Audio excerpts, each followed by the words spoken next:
Bonsoir, merci de nous retrouver sur France 3 Alsace. Nous sommes à Bâle aujourd'hui pour vous parler d'un projet fou, l'initiative populaire pour un revenu de base inconditionnel. Qu'est-ce que ça veut dire? Vous allez le découvrir et puis on va vous montrer aussi que ça concerne 8 millions de pièces suisses de 5 centimes. On va vous les montrer, regardez. C'était le 4 octobre dernier à Berne. 8 millions de pièces de 5 centimes ont été déversées, 8 millions comme autant de citoyens suisses. Un événement fou. Mais ceux qui sont derrière ce happening ont une autre idée, encore plus folle. Obtenir un revenu de base mensuel de 2500 francs pour chaque Suisse, qu'il travaille ou pas. Ça c'est pour vous. Ok. Oh, c'est trop lourd. J'arrive pas à le soulever. Impossible.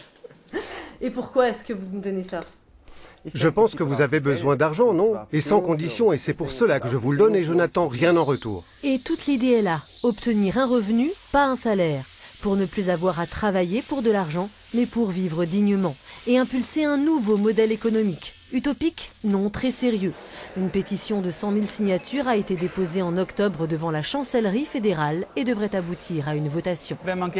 Ceux qui sont contre un revenu pour tous sans contrepartie disent qu'il est impossible à financer. Et ce n'est évidemment pas vrai. Ce qui manque simplement, c'est la volonté politique. Et c'est pourquoi en Suisse, nous organisons un référendum pour que chacun puisse voter et dire si c'est une idée folle ou une bonne idée. Pour financer son action, le groupe vend les 15 tonnes de pièces. Une vingtaine d'acheteurs du monde entier sont déjà intéressés. L'idée n'est pas de vendre au plus offrant, mais à celui qui donnera une deuxième vie à ce projet. Alors, qui sera le Guillaume Tell des temps modernes? Il y a des belles initiatives qui mèneront peut-être à un beau projet un jour, et puis il y a la réalité assez dure sur le terrain que vivent notamment les Restos du Cœur de Wittenheim. Les bénévoles ont du mal à trouver de la nourriture pour approvisionner une soixantaine de familles dans le besoin.